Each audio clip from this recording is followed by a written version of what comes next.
MCGI exiters, especially Willie Santiago, were and are super evildoers.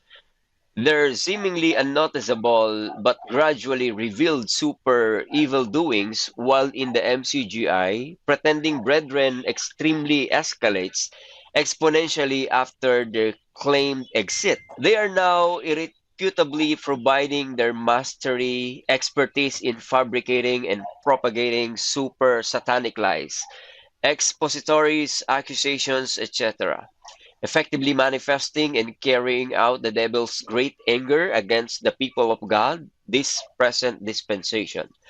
Only the gullible and super wicked persons will believe, embrace their super satanic lies, accusations, expositories, etc. Comments from Whitey from Elida Villa 886. So dito, special mention ka, Willie eh. Salamat at ako ay hindi pa rin nakakalimutan. So, special mention ka dyan. So, ano masasabi mo dyan sa point na yan na di umano ang mga exeter daw ng MCGI, lalo ka na raw, ano, ay hanggang ngayon, sobrang masasama daw ang ginagawa. Mula noon hanggang ngayon. Na yung akala mo, simpleng bagay lang, pero kalaunan, lumalabas palang masasama pala tayong mga tao. Na lalo pa tayo di umanong lumalala pagkatapos na umalis tayo sa MCGI. Anong masasabi mo dyan? Pagtanggol mo nga kaming mga exeter. Ngayon, silang nagpaparatang na nagsasabing tayo mga sinungaling, sila yung sinungaling. Yun. So mga kaibigan, isa na namang ating gagawing pag-rebuttal. Ano ba ang tawag nito? Rebuttal ba o pagpapasinungaling sa kanilang mga pinagsasabi? So muli, isa na namang panibagong vlog natin. Dito naman muli sa mga ikinakalat nila ni The Herd Truth, na mga exeter nila ni Willie, ni CJ Perez, ni Badong, at marami pang iba dyan. Unang-una itong si The Herd Truth. Talagang hanggang sa ngayon, ang masasabi ko dito, isa pa ring taong duwag. Isang namemera dito sa MCGI. Kinakalakal niya at ginagamit niya ang pangalan ng MCGI. Nangungalakal siya, namumulot siya ng basura doon sa iba't ibang mga live streamers, mga vloggers, kagaya nito, sila si Willie Santiago. Kumukuha siya ito ba yun? Sino tong pander na to? Kumukuha siya ng kapirasong video, kunting edit, tatabihan niya ng mga mukha na mga wala namang kinalaman sa pinagagawa niya, sa kabaliwan nitong si The Herd Truth, at ini-upload niya dito sa kanyang channel. Ganyan kaduwag si sa The Herd Truth. Pero siya hindi siya nagpaparinig ni kahit ikma lang doon sa kanyang boses. Ganyan kaduwag. Ibig ko sabihin duwag, hindi man makapagpakita, hindi makakalitaw. Ganyan ang The Herd Truth na hanggang ngayon nakatago pa rin doon sa loob ng kanyang kahon. At ginagamit lang naman niya ang ibang tao para sila ang pinaka-representative dito sa kanyang channel. Pero ganun pa man, ganun talaga ang tao. Kung may matapang, mayroon ding maduwag. At yan nga po si The Herd Truth. Dito naman sa sinasabi nila ni Willie Santiago, totoo naman talaga yan. Ulitin ko lang ng kapiraso itong sinabi nila na, kasi may binasa silang mensahe. Isang balik lang. Kapiraso lang naman ito mga kapatid. Lumalala pagkatapos na umalis tayo sa MCGI. Anong masasabi mo dyan? Pagtanggol mo nga kaming mga exeter. Ngayon, silang nagpaparatang na nagsasabing tayo mga sinungaling, sila yung sinungaling. Ganun lang yun. Mali, Willie. Ang nasa MCGI sinungaling. Unang-unang alam, Willie, kung background ng ating pag-uusapan, dyan palang bagsak na kayo. Yung kredibilidad ninyo, wala na eh. Kung sasabihin ka, ikaw ba isang matinong tao, Willie? Literally, hindi eh. Kung ang isang tao nananakit ng isang babae, doon palang bagsak ka na, Willie eh. Tapos magpapatawag ka pa ng obispo. Ang obispo isa lamang ay asawa lamang ng isang babae.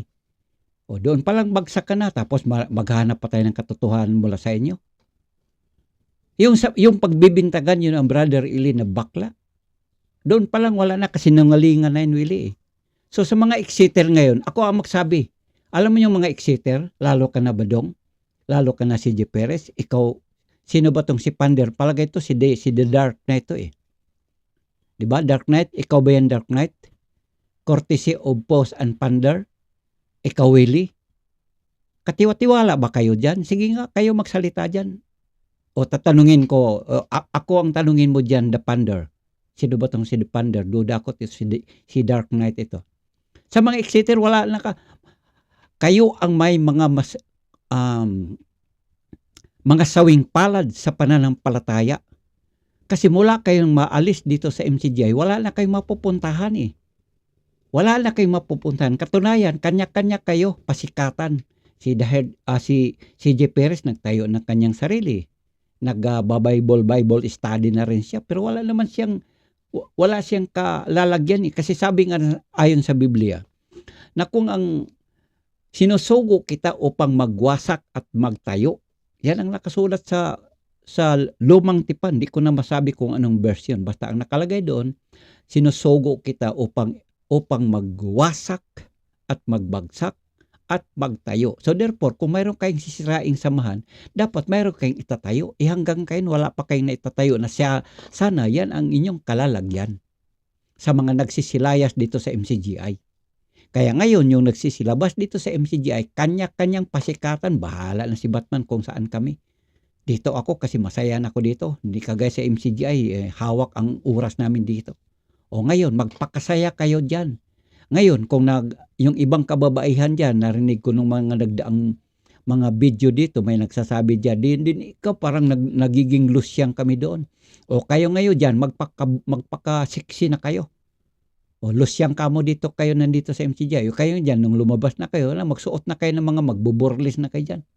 Sabi nga ng Brother Eli, na doon sa labas ng MCGI, wala namang limitasyon doon kung anong isuot mo, bahala na si Batman.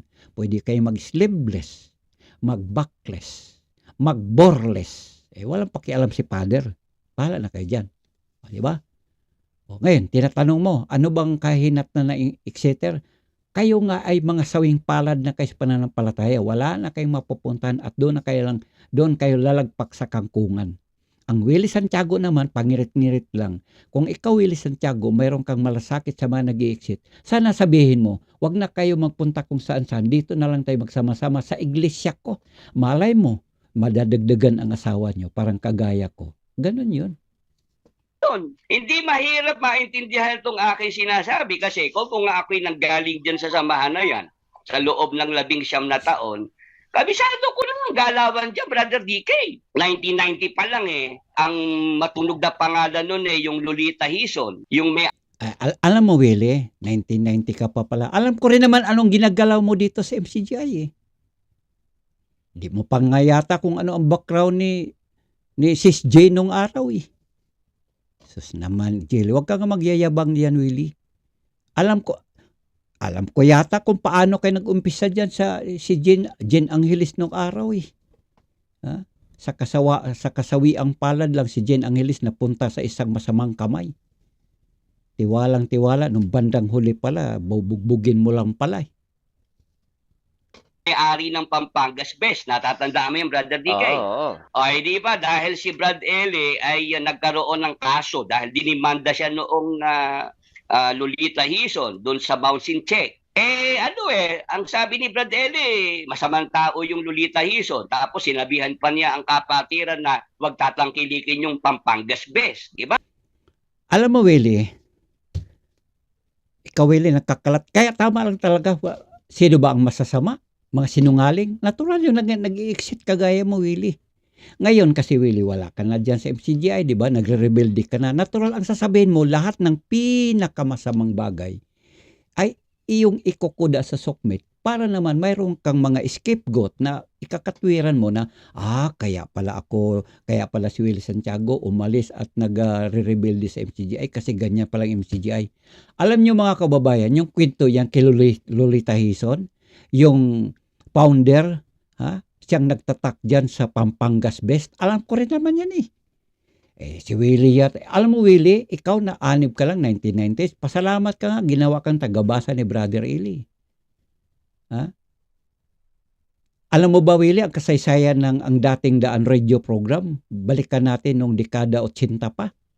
Hindi ka pa naman kasama noon Kasama nga ni Brother Eli doon sa DW ano bang istasyon yun? Diyan sa may malapit diyan sa Prisco. DCEM. Sorry po. Pasensya, alalahanin ko lang. Mapamali pa tayo. Hindi mo alam yun, Willie. At saka nung mga panahon na yun, naanib ka lang 1990. Ikaw na nga nagsabi, 19 years ka dyan sa MCGI. Tapos ipagmamayabang mo na yan, kasaysayan ni Lolita Hison. Alam ko rin naman ang nangyari doon.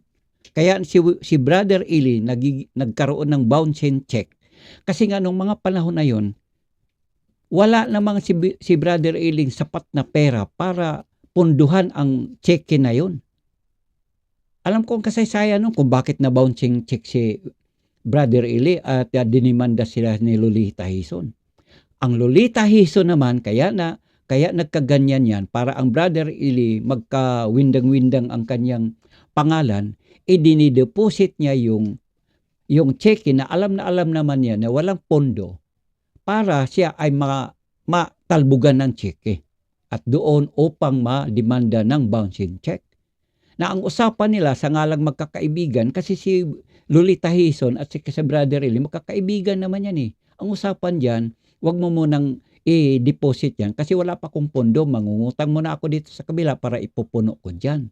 Ang Lolita Hison naman nasulsulan sa kabilang panig. Alam naman natin na sa panahon na yon, kasagsagan ng pag-uusig ng mga nandyan sa iglesia ng kadiliman para si Brother Eli gipitin. Ang Willie Santiago nandyan pa yan eh. At alam ko naman yan, Lolita Hison, ninang ni Brother Josel yan eh. Alam ko Willie, alam kong kwento dyan. Ngayon, pasasamain mo yan. O sige, anong sunod? Pero Brother Dicky, pag pinag-aralan mo, yung sinasabi niyang masamang tao na si Lolita Hison, may mga kapatid yun sa ang dating daan. Correct naman yan. Ang Lolita Hison, kaya nasa pagsabihan ni Brother Eli na masama. Dahil masama naman talaga eh. Kasi kung hindi siya masama at mapagmahal siya sa kanyang kapwa, dihin sana'y hindi matalbogan ng cheque ang Brother Eli nung araw. Kasi dineposit niya, alam naman talaga na ang Brother Eli ay gipit sa panahon na yun dahil ang sentral ng Apalit, kasalukuyan pa yung ginagawa. Ang Brother Eli naghahagilap na kung saan-saan na siya makakuha ng sapat na pera pambili ng materialis, hindi lang yon para sa Central Apalit, pampagawa, kundi bayaran sa radyo at saka sa telebisyon noong mga panahon na yan. At marami pang mga kapatiran, gastusan pa sa mga kapatiran, mga destino, manggagawa at marami pang iba. Yun Willie eh. Pangirit-ngirit ka pa lang yan eh. Lumingon ka ng kaunti sa buhay mo, Willie. Alam mo, sa isang taong diretso ang pag-uugali. Hindi ganun, Willie, hindi nananakit ng babae. At saka kung ikaw talagang alam mo ang mga nakasulat, sana ang asawa mo hindi mo dinagdagan. Dahil kayo kasal. Maging sa batas ng tao at saka sa batas ng Diyos. Andyan pa nga ako noon eh. Sa panahon na kinasal kayo, mas wedding pa ang ginawa ni Brother Eli noon. Kaya ikaw, Willie, huwag kang magmamalinis. At yung mga kapatid niya sa ang dating daan, tinutulungan pa rin ng Lolita Hison kasi yun ang ate eh. Sinusuportahan niya yung kasi may mga kapatid siya na lugi ang mga negosyo dahil yan ang patunay, Willie, na ang Brother Eli hindi masama kundi ang Lolita Hison ang masama. Kasi kung masama ang Brother Eli, dihin sana naglayasan na rin sila dahil nung nagkaroon ng samaan na loob sila si Brother Eli at saka si Lolita Hison na may-ari ng Pampangas Best na siyang nagsusuporta doon sa Don Manolo Pabis and his genius family. Dihin sana magsilayasan na rin mga kapatid. Pero dahil naintindihan nila ang sitwasyon, na yun mga panahon na yun, sinadya talaga ni Lolita Hison na i-deposito yung cheque na yun kahit alam niya na wala talagang pondo at saka alam niya na tatalbog talaga dahil ang Brother Eli noon kapos sa pera at hindi siya nakakuha pa ng sapat na pondo para mapunduhan yung cheque para pwede na rin may deposit. Ganun yun, Willie. Kaya ngayon nakapagsalita ka ng ganyan mga pananalita, Willie, dahil ikaw yung ay rebuilding ka na sa MCGI. wala ka namang sasabihing maganda para sa MCGI dahil gusto mo nga ibagsak ang MCGI. So, kat mo namang sabihin ang Brother Eli bakla eh. Ganun lang yan. Kahit sino naman, kahit sa literal na usapan, kung sa isang tao, kaawan niya, kahit kapitbahay niya, kahit kapatid niya, kahit kasambahay niya, basta't galit siya, may masasabi ba siyang mabuti? Kahit ngayon mag-asawa, pag nagsasalita kasi yan si Rapi Tulfo binubugbog ako niyan Yun pala, yung babae, yung asawa, yung nagkalantari na pala ng ibang lalaki. Natural pasamain niya sa harapan ni si Rapi Tulfo na ang asawa niya ay mambubugbog, hindi marunong magsuporta, tamad, lahat ng kasamaan, lasinggero, adik. Ganan yan. Kasi nagkakagalit na sila doon sa kanyang asawang original. Kasi yung babae mayroon ng pangalawang kinakalantaring lalaki. Ganon talaga yan. Ganon ka rin yan, Willie. Kaya mo sinisiraan ng MCGI ngayon dahil meron ka ng sariling iglesia. Sa kasamaang palad, itong mga exciter ngayon, hindi mo mapag-isa kung ikaw may malasakit sa kanila, Willie Santiago. Sana sabihin mo sila, mga kapatid, malapit na po ang pagwawakas ng mundo. Sama na kayo dito. Ikaw si J. Perez, huwag ka na magtayo ng iglesia mo. Ikaw badong dito ka na. Katunayan, dahil kayo yung mga kampon kayo na kung kaninong kampon kayo dyan, hindi kayo magkasundo-sundo, kundi nagkakaisa kayo upang pabagsakin, siraan ang MCGI. At isa na ito si Dark Knight. May turo si Soriano, bawal kumain ng balot, bawal magtinda ng balot, Brother DK. Oo. Di nalugi yung negosyo noong Brother Teddy Olalia, kung hindi ako nagkakamali. Oo. Yun ang pangalan doon.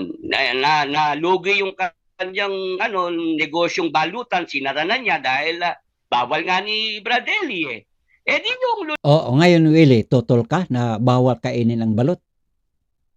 O kayo dyan, kayo Diki, tutol kayo na kainin ang balot? Kung kayo totoong nananampalataya sa tunay na nakasulat sa Biblia, dapat sang-ayon kayo dyan. O ngayon, pasasamain ninyo ang aral ng iglesia. O ngayon, debate tayo. Yung balot, bawal kainin. Sino tutol dyan? Ikaw, Willie? Ikaw, Dark Knight? Tutol kayo na ang balot, bawal kainin? Lolita Hison na pinasasama ni Brad Eli sa kapatiran, yun ang tumutulong dito sa kapatid niya na nawalan ng hanap buhay. Tapos yun naman kapatid niya na yun, tumutulong naman kay Brad Eli. O di pag-aralan mo yung pangyayari, Brother DK. Pinasasama ni Brad Eli yung Lolita Hison, pero yung Lolita Hison na yon nagmamalasakit sa kanyang mga kapatid na naiwang mga miyembro diyan sa grupo ni Brad Eli. Tapos yun. So ibig lang sabihin, Willie, na ang Lolita Hison masama alin? Masama yung kanyang pag-uugali at ang kanyang pananampalataya. Pero dahil ang kapatid niya, dito pa rin siya sumang-ayon sa kalakaran ni Brother Eli at nananampalatayang totoo ang mga ipinapangaral ng Brother Eli. Kaya hindi sumama doon sa kanilang kapatid na si Lolita Hison. Talaga namang masama ang ginawa ni Lolita Hison. Sukat mo ba namang i-deposit po yung cheque kahit wala pang pondo? Panggigipit ang tawag noon. Yun ang doon sa punto na yun, masama ang Lolita Hison. Ganun yan, Willie. At kung talagang masama ang Brother Eli, di sana sumama na sila sa kapatid nila. Yamang tinutulungan nila. Pwede namang sabihin ni Lolita Hison, umalis na kayo dyan, sayang yung pirang itinutulong ko sa inyo. Iabuloy mo lang doon sa iglesia ng Diyos. Daldal mo lang yan, Willie. Magpakatino ka na, Willie. Magbago ka na, huy. Yung tinutulungan niya mga kapatid, yun naman na nag-aabuloy, sumusuporta kay Brother Eli. Di makikita mo na hindi talaga totoo yung sinasabi na masamang tao yung umaalis sa samahan. Kasi kaya naman umalis yung Lolita Hison, napatunayan niya na si Brad Eli magaling lang mangutang. Pero kita mo. Yun ang nga sinasabi ko. Kahit mag-asawa, Willie, kahit ikaw nga, kayo si Sis Jen, may masasabi ka bang matino doon? Dahil magkagalit kayo Sasabihan mo ba, ay Sis Jen, ang bait yan. Magaling na asawa yan. Ngayon, dahil magkahiwalay kayo ni Sis Jen, natural ang sasabihin mo masama yan at ang mabuti ngayon ang iyong asawang kinakasama ngayon. Ganon yan eh. Natural ang Lolita Hison, sasabihin ay masama yan kasi nangungutang yan eh. Yung ngutang hindi nagbabayad. Ganon yan eh. Sus Willie, wag ka nang magpapalusot dyan. Huling-huli ka na. Alam mo, sabi nga sa kasabihan, bukya ka na Willie, humihirit ka pa. Ang Lolita Hison, kaya yan ay isang masamang kapatid. Dahil kung talagang siya ay isang kapatid, tunay na kapatid sa pananampalataya, hindi sana niya gipitin ang Brother Eli. Na alam naman niya ang nangyari nung panahon na yon, na kasalukuyan na ang Central ay itinatayo sa ngayon. Kasalukuyang itinatag. At pusti pa nga lang nung araw yan. Trapal pa nga lang ang bubong dyan. Pero pagka sisingilin na para magbayad, ayun, magkakagalit na kayo, Brother DK. Oo. Yun ang saklap, ano? Pagdating talaga sa mga Exeter, ang init ng mata nila eh. Gano'n naman talaga eh. Iba, Dark Knight. Ito si Dark Knight, isa ka pa rin eh. Alam mo, Dark Knight at saka kay ni Willie, sarap niyang pag-untugin. Ganyan pala ang sistema ng usapan niya ngayon. Ba't hindi kayo magkasundo-sundo? Nananampalataya din ba kayo na kanya-kanya tayong iglesia, pare-pareho naman tayong maligtas? Kung kayo, tiwala kayo sa bawat isa, ikaw Dark Knight at saka ikaw Willie, kung malasakit ayon sa pananampalataya ang ating pag-uusapan dito, din sana'y isama mo na yan sa pananampalataya mo Willie, kung yan ay totoong iglesia na siyang magliligtas sa sangkatauhan. Puro ka lang dakdak dyan Willie. Kung malasakit ang pag-uusapan natin, nag-i-exit na sila na sabi nyo ang MCGI ay kulto, di sana kung ang iglesia mawili ay hindi kulto, di sana doon mo dadalhin. Kaya nga yan ang tanong ko eh, saan kayo pupunta pagkatapos nyong umalis dyan sa MCGI? Ha? Saan kayo pupunta? Sa iglesia ni Batman? Sa iglesia ni Kulapo? Talaga, Brother DK, pagka umalis ka roon sa kulto na yon sa MCGI, lahat naman ng mga masasamang salita, asahan mo na yun ang ipupukol sa'yo. Pinapalabas nila na pagka umalis sa kanilang grupo, masamang tao na. Hindi matinong tao. Pero ano yun babalik na rin mo lang naman yon, Brother BK. Ang tawag doon reverse psychology Yung sinasabi nilang masamang tao yung lumabas, balik na rin mo, mabuting tao yon. Yung sinasabi nilang mga hindi matitino ang isip, babalik na rin mo lang, matitino ang isip ng mga lumabas. Hindi Willie, mali yun. Unang-una Willie, sa'yo muna tayo mag-usap. O di lumabas ka. Ibig sabihin, mabuti kang tao. Sa punto personal, Willie, hindi ka naman talaga masama eh. Kaya nga may mga taong nagtitiwala sa'yo, saka matino ka naman tingnan, Willie. Pero yung background mo, Willie, yan ang masama. Doon tayo mag-usap doon. Ikaw, Dark Knight. Masama naman talaga. Alin ang masama? Alin ang masama? Yung mga gawa nyo, hindi naman sinasabi personal na bagay. Sa inyong pagkatao, hindi naman kayo masama. Matitino nga kayo, may pamilya kayo, hindi naman nagkakaroon ng problema. Pero, ang pag-uugali niyo, lalo na sa pananampalataya, yan ang masama. Kaya nga kayo masama, kita mo ang inyong mga gawa. Action speak louder than words. Kung sinasabi na ang inyong mga ginagawa ngayon ay masama, lalo na ang mga pinaggagawa ninyo ngayon. Doon, yan ang ibig sabihin. Ang bababaw pala niya, Willie. Kung masama ang MCGI dahil umalis kayo, kung baliktaran, reverse psychology, naku Willie, kung itatama natin ang usapang ito, kayo nga dyan ang masama, ang inyong mga gawa ang masama. Nag-gets nyo dyan, Willie? Tanong mo kay Jane Angeles. Masama kay, sabi ni Jane Angeles, masamang tao yan si Willie Santiago. Oo nga. Oo nga. Nag-iisip Ganun eh, lang. di ba? Saka Nag-iisip ako, eh. Brother Dick, ganito pa. Baka nakalimutan nila yung noong araw na madalas sabihin ni Brad Eli. Sabi ni Brad Eli, kahit na siya may mga galit sa kanya, may mga sinasabing hindi maganda sa kanya, ang sabi ni Brad Eli, hindi naman sasakit ang ngipin ko, hindi naman sasakit ang tiyan ko, diyan sa mga sasabihin nyo laban sa akin. Oo. Masarap pa rin ang tulog ko. Magana pa rin naman ang pagkain ko. Ganon, Brother D. Ganon din ang in-apply ko eh. Pag alis ko sa MCGI, yun ang aking naging panuntunan din. Hindi sasakit ang ngipin ko, hindi sasakit ang tiyan ko, dyan sa mga sasabihin nila laban sa akin. Tuloy pa rin, nakakakain pa rin ako ng masarap. Nadadasahan ko po yung pagkain ko. Tapos masarap pa rin naman ang tulog ko, Brother DK. Oo nga naman. Wala namang mawawala sa'yo, di ba? Sabi nga nila, hindi naman liliit ang subo mo, ika nga. Yes, oo. Kaya nga, eto, di ba, since Correct ka naman dyan, Willie. By reverse psychology, tama naman yan. Ganda nga ng kain mo, di ba? Ang tataba mo eh. Laki ng, ano nga eh, parang ang, sabi nga ni Brother Eli, parang tinapay na nababad sa tubig, mukha mo eh. Ganun naman talaga, literally, wala. Pero by figure of speech, Willie, ang pag-uusapan. Yan ang reverse psychology. Lumayas kayo. Ganyan ang pananalita nyo. Kung i-apply natin yan sa magkabilang panig, pwede yan, Willie. Kung sa side naman ng MCGI, wala namang problema. Kuda-kuda kayo dyan. Kulto ang MCGI. Kulto. Problema nyo yan. Kung yan ang paniwala ninyo. Ngayon, problema na rin sa mga naniniwala. Pero, kung yan ang inyo, kaya nyo yan nasabi, para gusto nyo ibagsak ang samahang MCGI, nagkakamali kayo. Kahit matira 5 na lang, andyan pa rin ang MCGI, hindi yan mamawala. Dahil yan ay nakasulat sa Biblia. Sabihin niyo, saan sa Biblia nakasulat MCGI? Hindi lang niyo alam. Kasi sabi nga ni Brother Eli, hindi kayo marunong magbasa.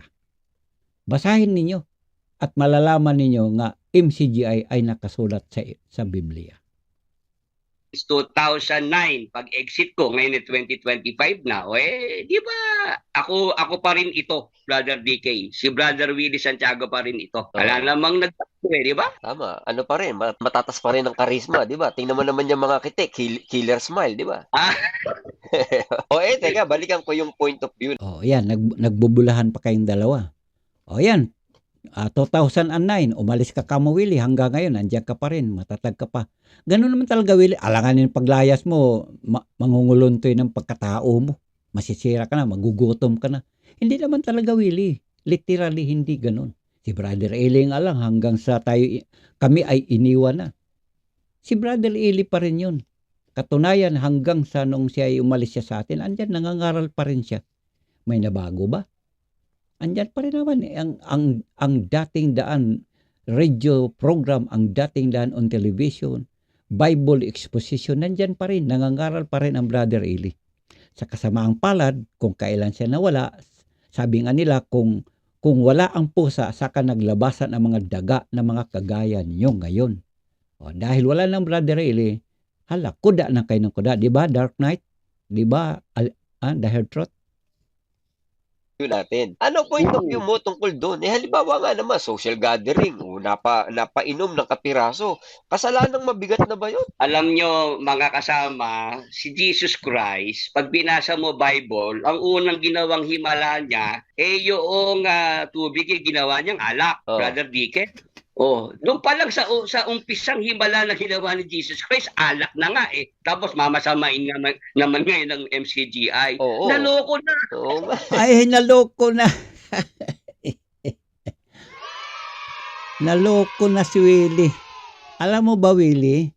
Tama yan, ang Panginoon Kristo gumawa ng alak. Pero yun ba'y galing sa Galing sa paggawa dan sa factory. Yan ang tanong nga doon, kahit si Brother Eli noon. Yun ba'y galing sa factory? Galing ba dyan sa San Miguel Corporation? Galing ba yan sa mga brewery ba ang tawag noon?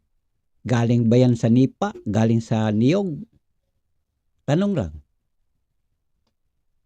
Kaya ganyan na ang mga pananalita nyo kasi siguro tungga na lang kayo ng tungga ngayon. Kaya ngayon, wala namang problema. Masaya kayo ngayon, wala na sa MCGI, wala na magkocontrol sa'yo. Then, go ahead, wala namang problema dyan. Dahil sabi nga nila, nakalabas kayo sa kulungan dito sa MCGI, di malaya kayo. Pero yun nga ang malaking tanong. What is the next step? What is the next event? What is the next action or ano pa man ang kasunod dyan?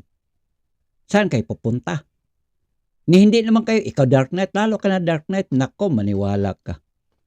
Siguro, ewan ko lang, milagro na lang siguro ni Batman kung magiging ministro ka dyan ni Willie Santiago. Di ba Dark Knight? Kayo dyan mga exciter. Ha? Yan ang hamon ko ngayon eh. Sino kaya dyan sa mga exciter? Ito si Badong, mabalitaan ba natin ba ng huli? Minister of Christ, Badong. Yan, dito sa ilalim ng iglesia ni Willie Santiago. Aywan ko lang kung may babalitaan ako dyan. Yan ang isang malaking, siguro baka si Willie Santiago magpapasabog ng gulong sa laki ng tuwa. Ilan nga ang punto. O ito, may point of view si Pau Vargas dito. Sabi niya, my point of view is, you can drink. You just have to be wiser cause the devil is wine.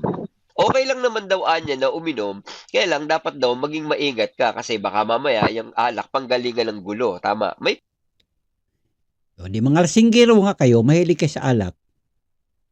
Yun na nga ang isang hamon dyan eh. O, ito, ikaw Dark Knight, ang galing mo magsalita ngayon ha, di ba? Ikaw, isa ka pa rin, mapaghanap ka rin eh. Dami mong napansin dito sa loob ka pa ng MCGI. Dami mong ganito, dami mong ganyan. Bakit si Brother Eli nagsalita no, nanguhula, ganyan. O, ito masasabi ko sa'yo. Saan ba nag-umpisa nung malasing yung isang tao? Ikaw Willie, ikaw Dark Knight, saan nag-umpisa? Kung sa debote na inumin, saan ba nag-umpisa? Nag-umpisa ba yan sa agad-agad? Nagpasuray-suray na sa daan? Di ba nag-umpisa yan sa isang one for the road? Alam ko rin naman niya kung paano nalasing ang tao eh, di ba? Pre, one shot na nga, one shot. Sige, one shot. Kuntuhan, kumaintuhan, uminta ko. Isa ka kukwento-kwento niya na. Ayan. Isa pa. Waiter! Isa pa. Doon nag-umpisa yan sa sambuti. Ay, pre, isang round na lang tayo kasi maano tayo. Pauwi na tayo, ganyan. Sige, inom. Kasi naranasan ko rin yan bago ako dito na ani. Lasinggero din ako. Kaya alam ko kung paano nalasing isang tao. O halimbawa, dalawang magkukumpare. Nagpunta sa isang lugar. O pre, inom muna tayo, tig-isang bote. O sige, kwento. Habang nagtinutunggang isang bote, kwento. Dumating yung isa pang kaibigan niya. Tatlo na sila. Oy, pre, ay waiter, bigyan mo to ng isa pa kaming round kasi nandito dumating ang aming isang kumpare. O di nakadalawa na. O may dumating uli na isa pa. Di nagiging apat ni siya kasi mga barkadista eh.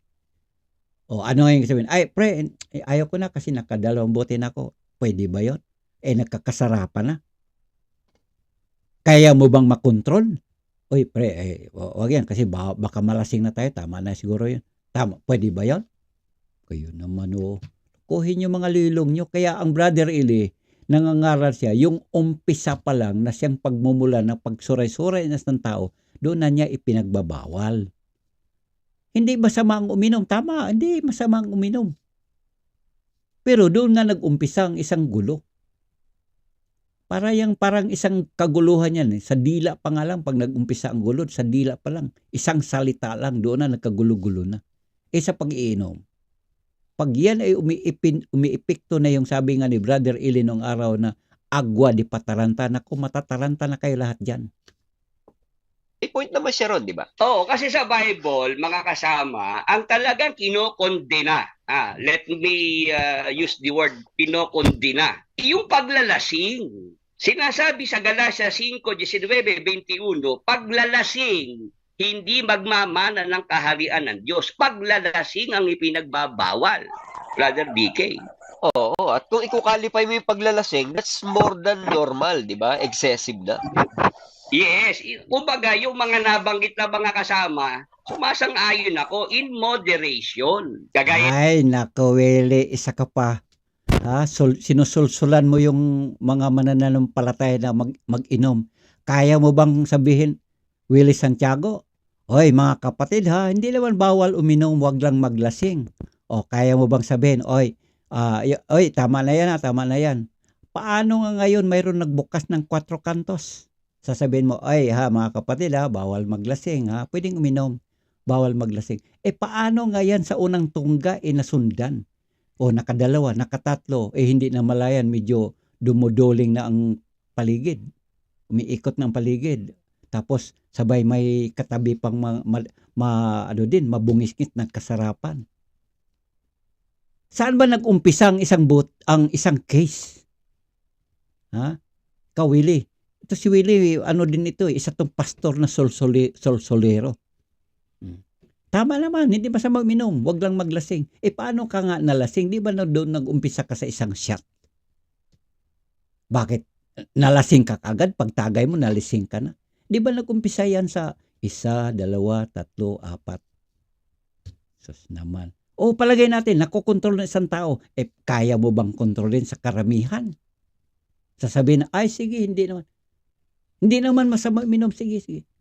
Ay, nako, lukuhin yung mga lilong nyo. May kapitbahay ako ditong member ng iglesia dyan na sa Kadiliman. Sila pa nga ang manggugulo.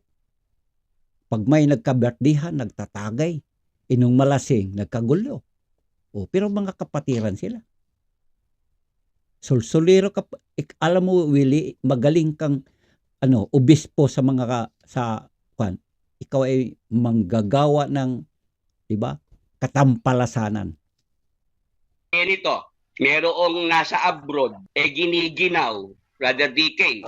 Tinawagan ko, Brother Willie, sobrang ginaw dito sa lugar ko. Pwede bang makasyat ng alak para uminit ang aking pakiramdam, uminit ang aking.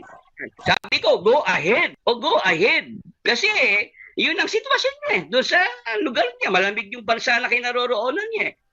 Sige ka, uminom ka ako kapatid para uminit ang katawan mo dyan. That makes sense, di ba? So, yan, di. Sana, Deke, umanib ka na kay Willie. Ganyan pala, nakakasundo pala kayo dyan, umanib ka na. Hoy, kayo dyan mga Exeter, sabihan mo to si Deke na umanib na kay Willie. Tama pala yan, Willie. Tama pala. Yung magkasundo kayo dyan. Willie, doktrinahan mo na to at kayo, bautisbuhan mo na to si Deke. Magkakasundo pala kayo dyan. Sige. Go ahead. Go ahead. Sige, magtagay na kayo dyan. Kayo dyan sa nasa North Pole. Ha? Kayo dyan sa North Pole. Malamig ang lugar nyo dyan. Sige, magtagay na kayo dyan. Beneficial pa rin sa katawan. Yes, kasi nga, doon tayo sa nakasulat sa Bible. Paglalasing. Paglalasing ang pinagbabawal, Brother DK. Tama. Ang paglalasing ipinagbabawal. Pero paano mo nga naman pagbabawalan, Willie? Kung sakali mayroon diyang nagkatumpok-tumpukan na mga magbabarkada, kapatid o ano pa man, kaya mo bang sabihin, oy, bawal maglasing ha? Sabihin naman ng kapatid mo, Willie, yung iyong kamember, Opo, Willie, bawal maglasing. Pwede na, nag-iinom lang kami, Willie, hindi kami naglalasing. Kaya mo bang sabihin nun? Na hindi nila alam, nagkalasingan na. Bakit masasabi mo ba, oy, hindi, di ba may tinatanong dyan, Willie, oy, lasing ka kasi. Oy, hindi ako lasing, pare, nakainom lang ako, pare.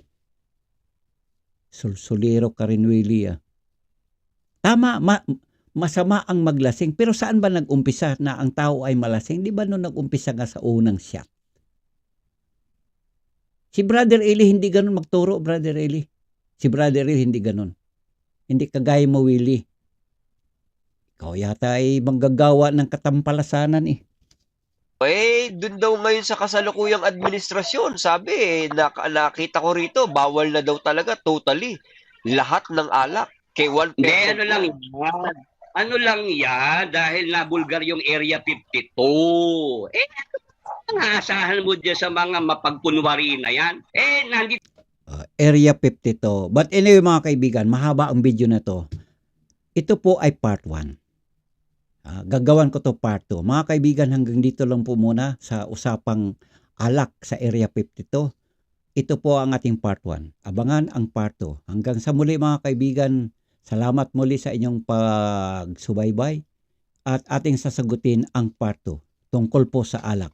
Magandang araw at hanggang sa susunod nating gagawing pag-reaksyon at pag-rebuttal sa usaping ito.